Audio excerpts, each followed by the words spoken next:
Okay, what I just did was move from one place in the neck, on the low part of the neck, to a high part of the neck relatively quickly. And the idea is to get from point A to point B. First, you got to hear it in your mind. That's what you want to do. You want to get from this note to this note. And then what you do at this note is like, that's up to you. But the whole idea is what I'm going to show now is getting from point A to point B. The way I just did it slowly is like this.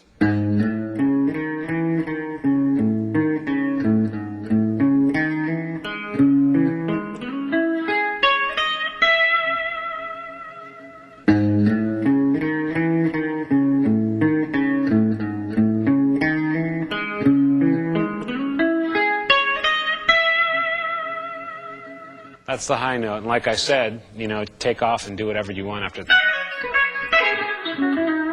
Whatever, okay.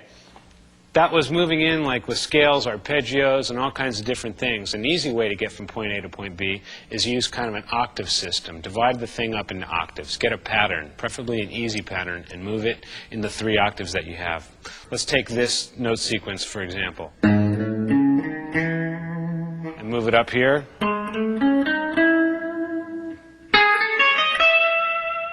Using the same finger shape like that makes it easy. So you can go like this.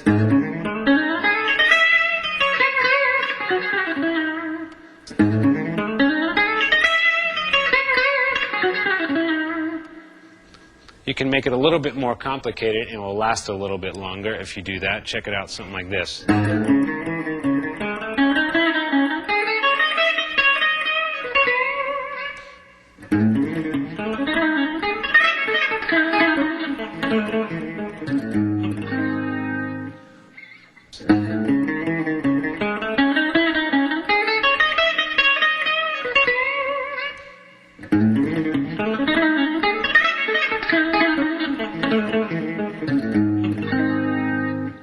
Like this. The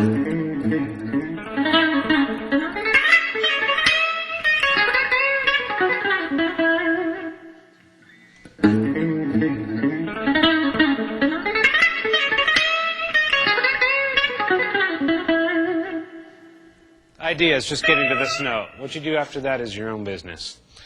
Okay, what that was slowly is a longer pattern, but I still did the same thing in each octave, like this.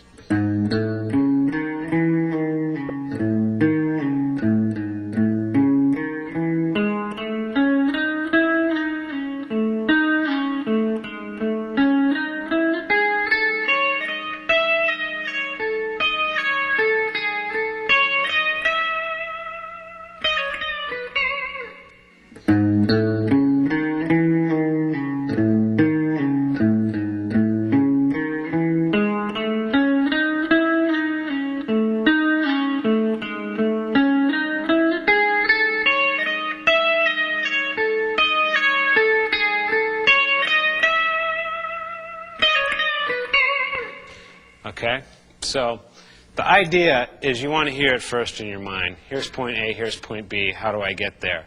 That's 3 suggestions. Now you can use that particular pattern or just use that as an idea to move up. I'll give you another quick example, and then if you don't understand after that, you should really go back to the beginning of this video and start again. Okay, it looks like this.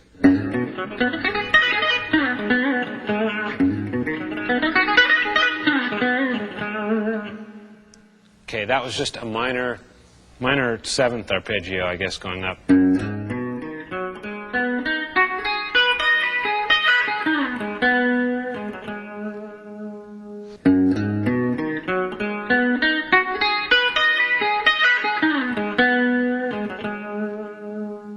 Now that was sort of a different mental concept. That was, here's my point A, and my point B was here.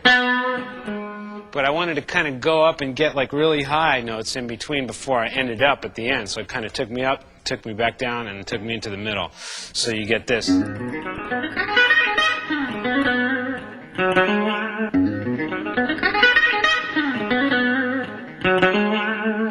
it's really important that you understand that it's got to be from the head first. You've got to hear that this is where you want to go and this is where you want to end up, or else your fingers are just going to blindly just be going nowhere. So that's very important. You've got to know the roads of how to get from point A to point B, but you got to hear them as you're playing them. Very important point right there.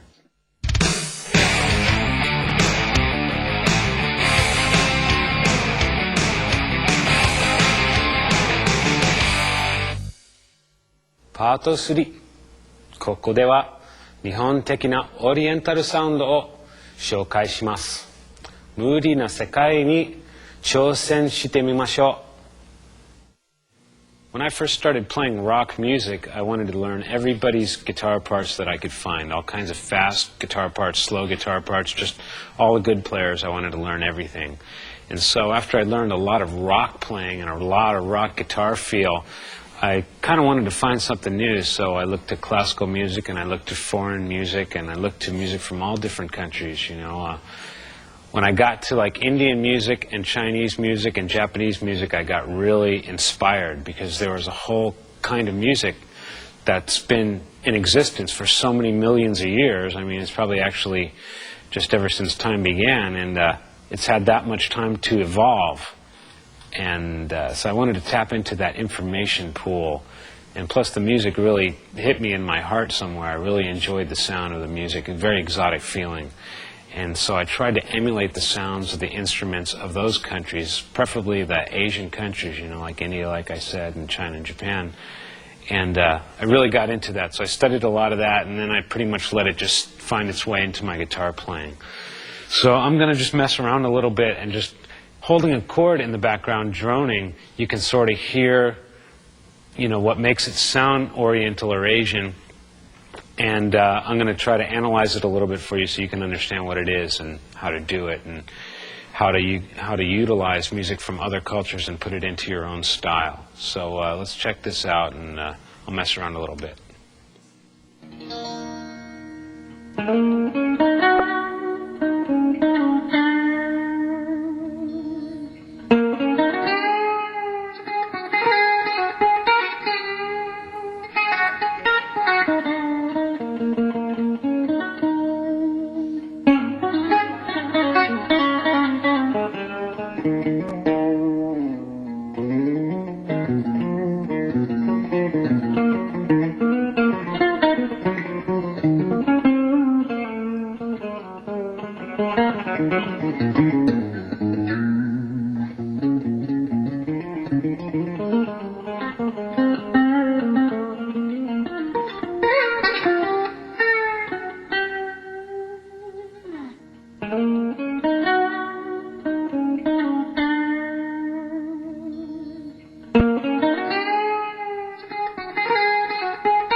Okay, if you didn't notice, I have kind of a unique way to bend the string. It's very strange, and I got it from actually trying to copy a voice. And if you copy different instruments other than guitar, you can get a kind of strange slant on the way you phrase things. And I was trying to copy a human voice one time, and it just kind of tweaked. It kind of jerked in and out of the note, and I thought that was really interesting. If I could try to do that on guitar, I would be really stoked.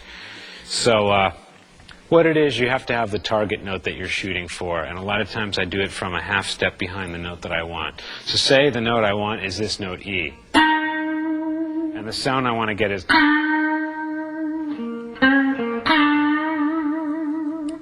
So the thing behind the way I do those bends is, it's really kind of complicated, but if you watch really closely, I'll tell you what it is. First, you're actually bending the note up without picking it. Like that. And the split second before you bend it back up, you pick it. So if you follow me, check this out.